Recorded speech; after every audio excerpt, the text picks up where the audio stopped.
All right, let's jump right into it. Today, we're talking about your body's largest organ, and it might just be the most underappreciated one too. It's your personal armor, your first line of defense against the world, and a living record of your entire life. We are diving into the incredible story of your skin. I really love this quote because it just nails it, doesn't it? Your skin isn't just some passive covering. It's a companion. From the second you're born to your final moments, it's right there with you, protecting you, and in a way, telling your story.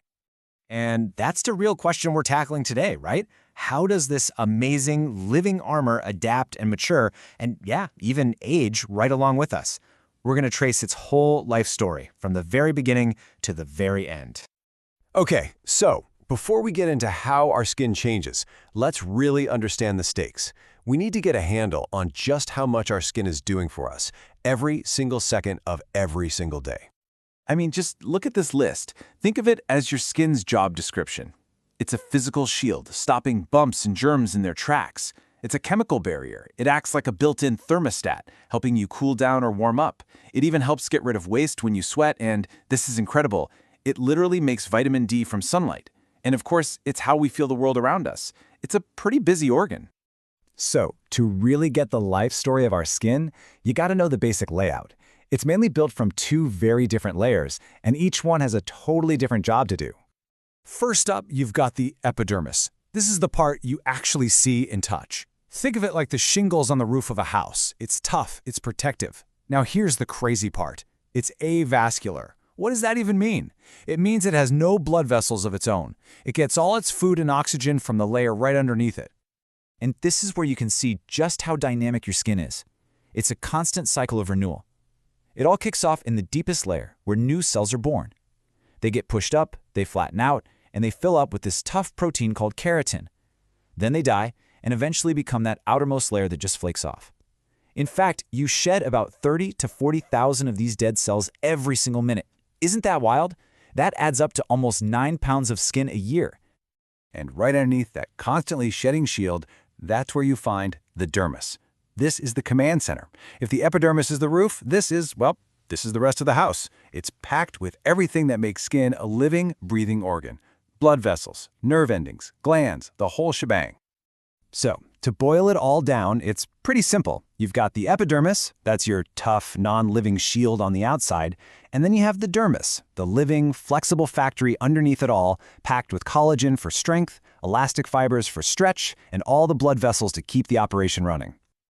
All right, so now that we've got the basic blueprint down, let's get to the really cool part, the actual biography of our skin. We're going to see how this living armor builds itself up and changes from the moment we're born all the way through old age. And here's the path we're going to take. We'll start with that super delicate infant skin, see how it toughens up in childhood, navigate the hormonal roller coaster of the teen years, see it at its peak in adulthood, and finally, look at the changes that come with getting older. We all know how incredibly soft baby skin is, right?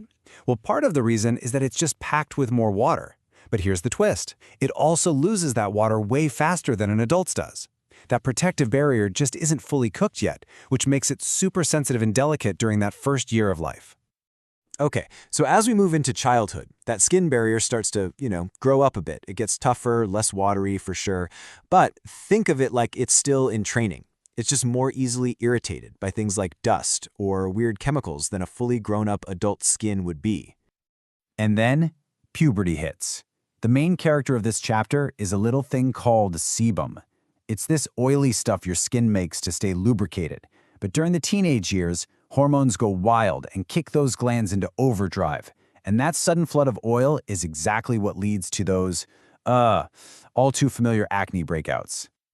After all that teenage turmoil, the skin finally hits its absolute peak. This is your skin in its prime. The barrier is strong, it's pretty much waterproof, and its ability to manage your temperature, feel the world, and make that critical vitamin D is at the top of its game. This is our armor at its absolute strongest. But of course, nothing lasts forever. As we get older, that amazing armor starts to change. It produces less collagen and elastic fibers, so it loses that bounce back. The oil and sweat glands slow down, which can lead to dryness. The skin itself gets thinner, more fragile, and the fat layer underneath starts to shrink, which is what leads to wrinkles and sagging. In a way, it becomes delicate all over again, just like an infant's. Now hold on, because the skin isn't working solo. It's got this whole built-in toolkit of accessories. Scientists call them appendages. Let's take a quick look at how this whole system fits together. We've already bumped into the sebaceous glands, right? The oil producers.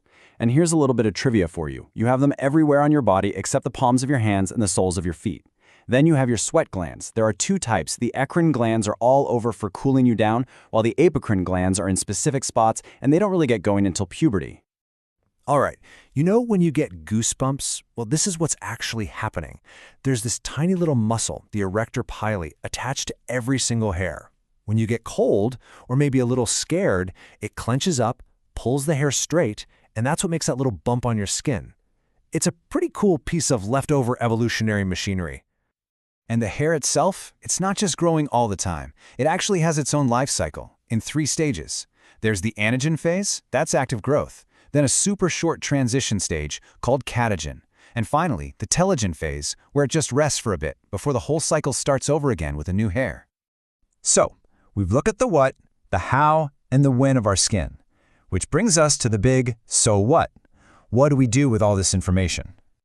At the end of the day, the big lesson here is that this living armor needs us to take care of it. And you know what? The basics are actually pretty simple.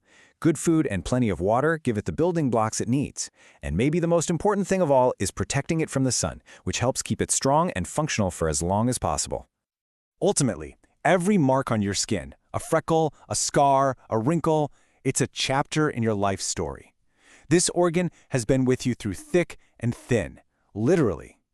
So I'll just leave you with this one thought. Are you taking care of your companion?